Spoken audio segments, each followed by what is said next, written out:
आप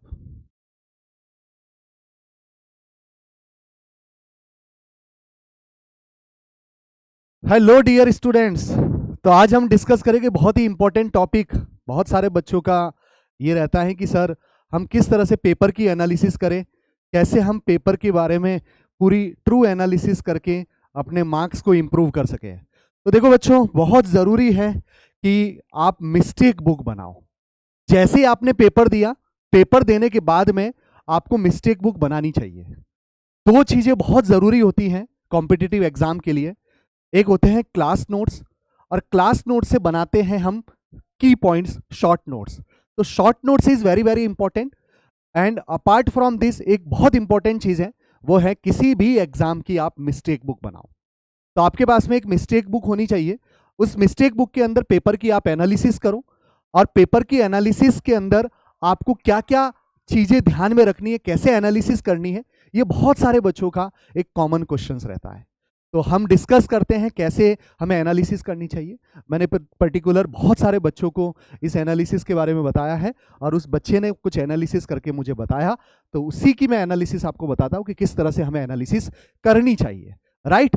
तो किसी भी पेपर को देने के बाद में जैसे आप पेपर फिनिश करते हो उसी दिन ये एनालिसिस होनी चाहिए। ट्रू एनालिसिस उसी दिन हो सकती है, क्योंकि आपके दिमाग में पर्टिकुलर एग्जाम के टाइम का इन्वायरमेंट आपको पता है कि मैंने क्या क्या चीज़ें उस पेपर हॉल के अंदर रखी थी जिसकी वजह से मेरी कुछ प्रॉब्लम हुई, या फिर किन बातों का मैंने इस बार ध्यान रखा जो पहले पेपर से मैंने थोड़ा सा इंप्रूव किया।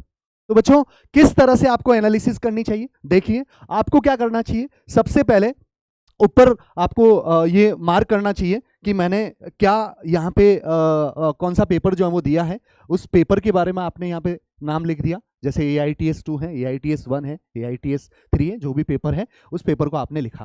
फिर उसके बाद में आपके कितने मार्क्स आ रहे हैं, राइट, आपके मार्क्स क्या है, उस मार्क्स के बारे में आपको यहाँ पे लिखना है। ठीक है ना। तो ये AITS हो गया। यहाँ पे आप स्कोर लिखो, स्कोर क्या है आपका। ठीक है।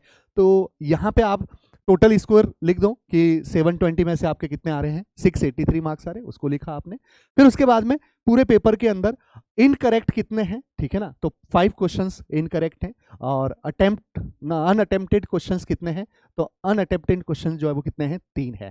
तो ये लिखने के बाद में आप सब्जेक्ट वाइज एनालिसिस करो, राइट, ताकि आप देख सकते हो। ये लिखना जरूरी क्यों है, क्योंकि आप ओवरऑल देख सकते हो कि AITS 1 से ज़्यादा इंप्रूवमेंट हुआ है कि नहीं हुआ है, कितने मार्क्स आए हैं, कितने क्वेश्चंस मैंने जो है वो करेक्ट किए हैं, कितने इनकरेक्ट किए हैं, इस टाइप की चीज़ें जो है वो आपको ध्यान में रहे। राइट। फिर उसके बाद में सब्जेक्ट वाइज एनालिसिस करो।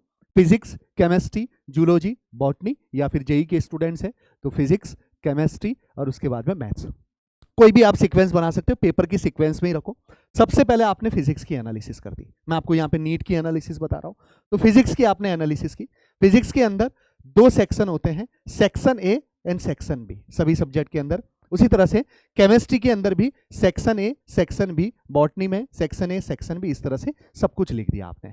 फिर उसके बाद में आपने यहाँ पे एनालिसिस कर दी कि सेक्शन ए के अंदर, फिजिक्स के अंदर 31 क्वेश्चन जो वो करेक्ट है, और सेक्शन बी के अंदर 10 क्वेश्चन करेक्ट है। सेम केमिस्ट्री के अंदर 32 करेक्ट है, और 10 क्वेश्चन जो है वो क्या है आपका करेक्ट है। ठीक है ना। उसी तरह से बॉटनी और जूलॉजी का भी इसी तरह से हो जाएगा।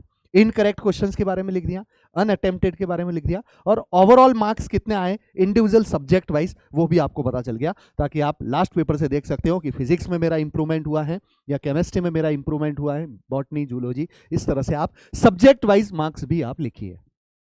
फिर उसके बाद में आपको क्या करना है बच्चों, फिर उसके बाद में एक एक सब्जेक्ट की आपको एनालिसिस करनी है। राइट। एक एक सब्जेक्ट की आपको एनालिसिस करनी है। कैसे एनालिसिस करते हैं, तो सबसे पहले हमने फिजिक्स की एनालिसिस कर दी। राइट। तो फिजिक्स की एनालिसिस कैसे की, फिजिक्स की एनालिसिस के लिए जैसे सपोज आपका अनअटेम्प्टेड क्वेश्चन जो करेक्ट है उसके बारे में कुछ भी नहीं लिखना भाई, वो आपके सही हैं क्वेश्चन। ठीक है ना। तो जितने भी इनकरेक्ट क्वेश्चन है, अनअटेम्प्टेड क्वेश्चन है, उसको आपने लिखा। तो क्वेश्चन नंबर 4 अनअटेम्प्टेड था। क्यों आपने अटेम्प्ट नहीं किया, उसका रीजन क्या है, तो फिजिक्स के अंदर आपने उसके बारे में लिख दिया कि ऐसा ऐसा कुछ इंफॉर्मेशन था। फिर उसके बाद में आपने लिख दिया टॉपिक का नाम, और फिर मिस्टेक क्या थी। 3 चीजें आपको लिखनी है क्वेश्चंस की इंफॉर्मेशन को आपको लिखना है, ठीक है ना, गिवन कंडीशन लिखनी है, पूरा क्वेश्चन लिखने की जरूरत नहीं है। फिर उसके बाद में टॉपिक को लिखोगे और टॉपिक के बाद में आप क्या लिखोगे, वहां पे मिस्टेक क्या रही थी, ठीक है ना। तो टॉपिक लिखने से ये पता रहेगा कि हमारे कौन से टॉपिक स्ट्रांग है और कौन से टॉपिक वीक है, ये बातें हमें पता रहेगी, राइट। तो जैसे फिजिक्स की इस क्वेश्चन का आपने टॉपिक लिखा magnetic field and eight axial particular का पॉइंट, है ना, करंट कैरिंग, इस टाइप का सब टॉपिक था। पर्टिकुलर देखो, एक होता है चैप्टर, चैप्टर के अंदर होते हैं टॉपिक, टॉपिक के अंदर होते हैं सब टॉपिक। तो पर्टिकुलर ये प्रॉब्लम इस पर्टिकुलर केस से रिलेटेड है, उस केस को आपने लिख दिया कि ऐसे केस के क्वेश्चंस को मैंने अनअटेम्प्ट किया, मतलब ये केस आपको रिवाइज करना पड़ेगा, कुछ टाइम के बाद में इस केस को आपको रिवाइज करना पड़ेगा, राइट। अच्छा, क्या मिस्टेक हुई, तो ये टॉपिक था, मिस्टेक ये थी कि मैं फॉर्मूला ही भूल गया, उसका फॉर्मूला ही मुझे याद नहीं आया, टोटली ब्लैंक, फॉर्मूला याद ही नहीं आ रहा, तो उसको आपने लिख दिया। उसी तरह से क्वेश्चन नंबर 13 को आपने लिखा, ठीक है ना। फिर उसके बाद में टॉपिक कौन सा है वो आपने लिखा, और फिर उसके बाद में क्वेश्चन रीडिंग मिस्टेक कभी कभार हो जाता है, जिसको हम जनरली सिली मिस्टेक बोलते हैं। तो क्वेश्चन रीडिंग के अंदर मिस्टेक होगी, कुछ पॉइंट्स ऐसे थे, जैसे क्वेश्चन के अंदर दे रखा था k,0,0, बट आपने यहाँ पे लिख दिया 0,0, ये सोच के आपने उस क्वेश्चन को सॉल्व कर दिया। टोटली बिल्कुल रॉन्ग है भाई, दिख रहा है कि ये पॉइंट से, फिर भी अंडर प्रेशर अगर सपोज ऐसा कुछ हो जाता है तो हमें ये एक सिली मिस्टेक जैसा केस बन गया कि चलो इस पे हम कंट्रोल कर सकते हैं, ये हम वर्क कर सकते हैं। लेकिन जितने भी वीक टॉपिक हैं उन सभी वीक टॉपिक को हमें फाइंड आउट करना बहुत जरूरी होता है बच्चों, राइट। तो ये हो जाएगा सेकेंड पार्ट। तो सबसे पहले हमने क्या किया, हमने सबसे पहले टोटल मार्क्स लिखे, टोटल मार्क्स लिखने के बाद में हमने सब्जेक्ट वाइज एनालिसिस कर दी, टोटल मार्क्स नीचे लिख दिए सब्जेक्ट वाइज, एंड देन हमने सब्जेक्ट वाइज पूरी एनालिसिस कर दी कि फिजिक्स में ये क्वेश्चन, ये सब टॉपिक और ये हमारी मिस्टेक रही। कहीं पर भी अगर आपको लगता है कि calculation mistake, plus minus mistake, तो प्लस माइनस लिखो, बहुत शॉर्ट में लिखो, ये बहुत डिटेल में लिखने की जरूरत नहीं, बहुत शॉर्ट में लिखो कि फॉर्मूला नहीं आता, कंसेप्ट नहीं आता, है ना, या फिर हो सकता है कि बबलिंग मिस्टेक हुई हो। बहुत बार ऐसा होता है कि क्वेश्चन आपको सपोज 12 का बबलिंग करना है, आपने 13 के अंदर कर दिया, तो इस टाइप की चीज़ों का आपको ध्यान रखना पड़ेगा बच्चों, राइट। फिर उसके बाद में आपको क्या करना है बच्चों, फिर लास्ट में आपको पूरी एनालिसिस करनी है, एनालिसिस, पेपर की एनालिसिस, मतलब क्या क्या पॉइंट्स।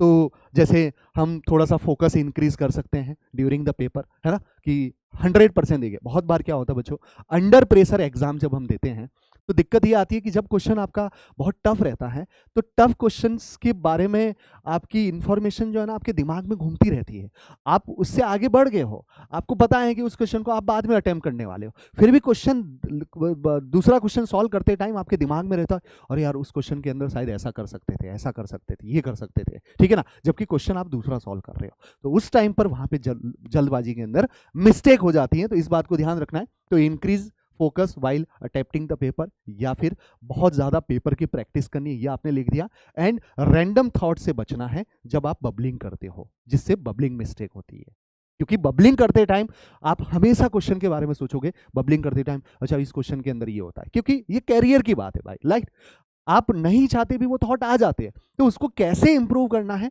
उसके लिए प्रैक्टिस कैसे करनी है, इस पर भी हम थोड़ा सा डिस्कस करेंगे बाद में, राइट। लेकिन इससे आपको बचना है, राइट, क्लियर। एंड फिर उसके बाद में आप अपनी लैंग्वेज के अंदर लिख दो कि इस बार कंटेंट सही था, मतलब आप पूरी एनालिसिस लिखो कि इस बार मेरा कंटेंट बिल्कुल परफेक्ट था, कंटेंट पॉइंट ऑफ व्यू से कोई प्रॉब्लम नहीं थी, हाँ सिली मिस्टेक हुई, कैलकुलेशन मिस्टेक हुई, या फिर सब कुछ मुझे याद था, फॉर्मूला वगैरह सब कुछ याद था, कंटेंट पॉइंट ऑफ व्यू से कोई प्रॉब्लम है ही नहीं। तो बट थोड़ा सा अगर मैं सही से उसकी एनालिसिस कर लेता तो शायद 712 मार्क्स भी आ जाते। तो इस टाइप की चीज़ों की आपको रिक्वायरमेंट रहेगी, आप हर पेपर की एनालिसिस करो, और जैसे ही आप एनालिसिस सभी पेपर्स की आप कर लोगे तो एक टाइम के बाद में आपको ऐसे टॉपिक मिल जाएंगे जो टॉपिक आपके वीक है, राइट। तो उस पर फिर वर्क करके उस टॉपिक को क्लियर करके आप थोड़ी और अपनी ग्रोथ जो है वो देख सकते हो, राइट। क्लियर बच्चों। तो मिस्टेक बुक बनाना बहुत जरूरी है, किसी भी कॉम्पिटिटिव एग्जाम के अंदर मिस्टेक बुक बनानी ही पड़ेगी, उससे ही आपको इंप्रूवमेंट मिलेगा। और मिस्टेक बुक बनाने में हार्डली आई थिंक, बच्चों से डिस्कस करने के बाद में पता चला कि आई थिंक 20 to 25 मिनट्स के अंदर हम मिस्टेक बुक बना सकते हैं।